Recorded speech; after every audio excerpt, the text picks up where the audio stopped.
সোমবার রাজ্যের 294টি আসনের মধ্যে প্রথম দফায় 192টি আসনে প্রার্থী তালিকা ঘোষণা করেছিলেন বামফ্রন্ট চেয়ারম্যান বিমান বসু। আর বৃহস্পতিবার দ্বিতীয় দফায় আরও 32টি আসনে তালিকা ঘোষণা করল বামেরা। প্রথম তালিকার একটা বড় অংশ জুড়ে ছিলেন মীনাক্ষী মুখোপাধ্যায়, দীপশিতা ধর, সায়নদীপ মিত্র, সপ্তর্ষি দেব, কলতান দাশগুপ্ত, সায়ন বন্দ্যোপাধ্যায়ের মতো যুব প্রজন্ম। আর দ্বিতীয় দফার তালিকায় দেখা গেল নতুন ও পুরনো প্রজন্মের মিশেল। ভরকেন্দ্র ভবানীপুর, তৃণমূলের প্রার্থী মমতা বন্দ্যোপাধ্যায়, অন্যদিকে বিজেপির প্রার্থী শুভেন্দু অধিকারী। সেখানে সিপিএম প্রার্থী করেছে আইনজীবী সৃজিব বিশ্বাসকে। টালিগঞ্জে তৃণমূলের অরূপ বিশ্বাসের বিপরীতে সিপিএম প্রার্থী হয়েছেন অধ্যাপক পার্থপ্রতিম বিশ্বাস।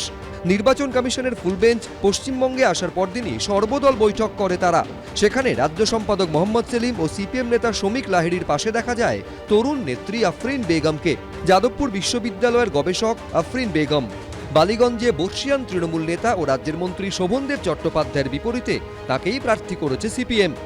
আমি ছাত্রাবস্থা থেকেই এসএফআই করতাম। আমি দীর্ঘদিন ধরে যে ছাত্রদের লড়াইয়ের জন্য, রিসার্চ স্কলারদের লড়াইয়ের জন্য তাদের দাবি দাবা নিয়ে আন্দোলন করে এসেছি। যখন লড়াইয়ে নেমেছি তখন যে জিতবো বলেই নেমেছি। আমার সামনে যেই থাকুক তাকে আসলে চালনা করে তো মমতা ব্যানার্জি, কারণ উনি নিজেই বলেছিলেন প্রতিটা সিটে যে উনি নিজেই প্রার্থী। নয়াগ্রামে সিপিএম প্রার্থী করেছে পেশায় চিকিৎসক ও প্রাক্তন সাংসদ পুলিন বিহারী বাস্কেকে। পাঁশকুড়া পূর্বে প্রার্থী করা হয়েছে সেখানকার প্রাক্তন বিধায়ক ইব্রাহিম আলীকে। মুর্শিদাবাদে সিপিএমের জেলা সম্পাদক জামাল হোসেন প্রার্থী হয়েছেন রানীনগরে। খেজুরিতে প্রার্থী করা হয়েছে সিপিএমের রাজ্য কমিটির সদস্য হিমাংশু দাসকে। বামপন্থীরা মানবাধিকারের জন্য, গণতান্ত্রিক অধিকারের জন্য, ভোটাধিকারের জন্য লড়াই চালিয়ে যাবে। বাংলা কেন এদের বাদ দিয়েছে, এই যে প্রকারে প্রার্থী তালিকা বেরোচ্ছে তা দেখেই বোঝা যায় কত অনিশ্চয়তায় ভোগে এরা, সিদ্ধান্তহীনতায় ভোগে। সূত্রের খবর, ঈদের পর প্রার্থী তালিকা ঘোষণা করবে কংগ্রেস। ঐশী মুখোপাধ্যায়, আশাবুল হোসেনের রিপোর্ট, এবিপি আনন্দ। রাজীব কুমারকে রাজ্যসভায় পাঠিয়েছে তৃণমূল। প্রাক্তন আইপিএস অফিসার হুমায়ুন কবিরকে বিধানসভা ভোটে এবারও প্রার্থী করেছে ঘাসফুল শিবির। বিজেপির দ্বিতীয় দফার প্রার্থী তালিকাতেও দেখা গেল প্রাক্তন আইপিএস অফিসারের উপস্থিতি। প্রাক্তন আইপিএস রাজেশ কুমারকে জগদ্দলে প্রার্থী করল বিজেপি, যিনি রাজীব কুমারের ঘনিষ্ঠ বলেই পরিচিত পুলিশ মহলে। রাজীব কুমার আপনার অত্যন্ত ভালো বন্ধু, রাজ্যের প্রাক্তন ডিজিপি। রাজীব কুমার কিছুদিন আগে তৃণমূল কংগ্রেসের টিকিটে রাজ্যসভায় মনোনীত হয়েছেন, আর আপনি বিজেপির টিকিটে এবার প্রতিদ্বন্দ্বিতা করবেন জগদ্দলে। প্রিয় বন্ধু, রাগ করবে না? আমরা তো সবসময় বন্ধু আছি। ও ফ্রেন্ডশিপ একটা আলাদা জিনিস আছে, এটা তো পাবলিক সার্ভিস, মানুষের সেবা করার একটা ডিফারেন্ট প্ল্যাটফর্ম আছেন। উনি ওই প্ল্যাটফর্মটা চুজ করেছেন, আমি এই প্ল্যাটফর্মটা চুজ করেছি। কমিশনার পদে তাঁকে বসিয়েছিল নির্বাচন কমিশন। 19-এর লোকসভা ভোটের পর রাজেশ কুমারকে ফের পুলিশ কমিশনার পদ থেকে সরিয়ে দেন মমতা বন্দ্যোপাধ্যায়। তাঁকে দূষণ নিয়ন্ত্রণ পর্ষদের মেম্বার সেক্রেটারি করা হয়। এহেন রাজেশ কুমারকেই এবার প্রার্থী করল বিজেপি। আমি ধন্যবাদ করি ভারতীয় জনতা পার্টি, আমাদের আদরণীয় প্রধানমন্ত্রী শ্রী নরেন্দ্র মোদীজিকে। আমার মানসিক প্রস্তুতি ছিল কি আমি পলিটিক্যাল প্ল্যাটফর্মে, পাবলিক ফর্মে যাব। নোয়াপাড়ায় লক্ষ্যভেদ করতে বিজেপির বাজি প্রাক্তন সাংসদ অর্জুন সিং।